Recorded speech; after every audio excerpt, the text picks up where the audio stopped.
कभी सोचा है कि कुछ लोग अमीर बनते चले जाते हैं और बाकी लोग बस संघर्ष करते रह जाते हैं। आज हम इसी के पीछे की वजह को समझेंगे, दौलत के पीछे की मानसिकता। हम सबको अक्सर यही लगता है ना कि गरीबी की वजह पैसों की कमी है, लेकिन जरा सोचिए, क्या हो अगर असली वजह पैसा नहीं बल्कि हमारी सोच हो। ये विचार यही कहता है कि ज्यादातर लोग पैसों की कमी से नहीं बल्कि एक खास मानसिकता की वजह से आर्थिक रूप से पीछे रह जाते हैं। हाँ बिल्कुल। मतलब असली खेल बैंक अकाउंट में कितना पैसा है उसका नहीं है। असली खेल तो यहाँ दिमाग में चल रहे विचारों का है। किसी की भी आर्थिक सफलता अब देखेंगे अक्सर उसकी सोच का ही नतीजा होती है, सिर्फ इनकम का नहीं। तो चलिए शुरू करते हैं। सबसे पहले और सबसे कॉमन माइंडसेट ट्रैप को देखते हैं। ये है नुकसान का डर।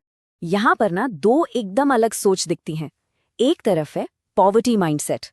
ये सोच हमेशा इस डर में रहती है कि कहीं पैसा खो ना जाए, यार जो है कहीं वो भी ना चला जाए। दूसरी तरफ है वेल्थ माइंडसेट।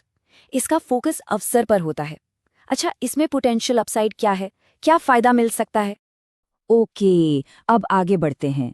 दूसरा माइंडसेट ट्रैप है अपने कंफर्ट जोन में ही अटके रहना। देखिए, एक सोच ऐसी है जो सेफ्टी और प्रिडिक्टेबिलिटी को सबसे ऊपर रखती है, हमेशा जानी पहचानी चीजों के अंदर ही रहना चाहती है। लेकिन जो वेल्थ माइंडसेट वाले लोग हैं वो कैलकुलेटेड रिस्क लेते हैं, क्योंकि उन्हें ये बात बिल्कुल साफ पता है कि असली ग्रोथ कंफर्ट जोन के बाहर ही मिलती है। चलिए अब तीसरे ट्रैप की बात करते हैं, और ये इनकम से जुड़ा है। ये है सिर्फ सैलरी पर फोकस करना। और यहाँ पर एक बहुत बहुत बड़ा फर्क है। एक माइंडसेट सोचता है मुझे सैलरी के लिए काम करना है, यानी सीधा साधा हिसाब, अपना टाइम दो और उसके बदले पैसे लो। इसके ठीक उल्टा दूसरा माइंडसेट एसेट्स बनाने पर फोकस करता है, मतलब ऐसे सिस्टम्स खड़े करना जो खुद ब खुद पैसा जनरेट करें। तो सवाल उठता है कि एक एसेट यानी संपत्ति से वेल्थ बनती कैसे है। देखिए, सिंपल 3 स्टेप्स है। पहला, बिल्ड इट, यानी एक सिस्टम, प्रोडक्ट या इन्वेस्टमेंट को बनाइए। दूसरा, ऑटोमेट इट, मतलब उसे ऐसा बनाइए कि वो आपके टाइम के बिना भी चलता रहे। और तीसरा, अर्न फ्रॉम इट, जिससे इनकम आती रहे, यहाँ तक कि जब आप सो रहे हों। और अब आते हैं हमारे चौथे और आखिरी माइंडसेट ट्रैप पर। यह है इंस्टेंट ग्रेटिफिकेशन, यानी हर चीज का फल तुरंत पाने की चाह। जरा इस टाइमलाइन को देखिए, इसमें क्या हो रहा है।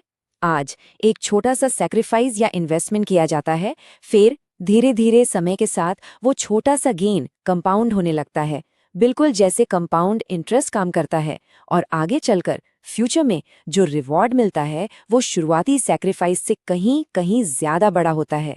इसी को कहते हैं डिलेड ग्रेटिफिकेशन की पावर, जिसे वेल्थ माइंडसेट वाले लोग बहुत अच्छी तरह समझते हैं। तो इन सब बातों का निचोड़ क्या है? असली सवाल ये है कि पैसा आखिर किसके पीछे आता है? और इसका जवाब बहुत सिंपल है। माइंडसेट वो है कॉज, यानी कारण, और पैसा वो तो बस इफेक्ट है, यानी परिणाम। सीधे शब्दों में, किसी की भी फाइनेंशियल सिचुएशन उसकी सोच का आईना होती है। ऐसा नहीं है कि फाइनेंशियल सिचुएशन सोच बनाती है, बल्कि सोच फाइनेंशियल सिचुएशन बनाती है। और ये पूरी बात इस एक लाइन में आ जाती है। अमीर लोग अलग तरह से सोचते हैं। अगर माइंडसेट बदल लिया जाए तो पैसा अपने आप पीछे आता है। तो इस चर्चा के अंत में बस एक सवाल सोचना है, आज ऐसी कौन सी एक सोच है जिसे बदला जा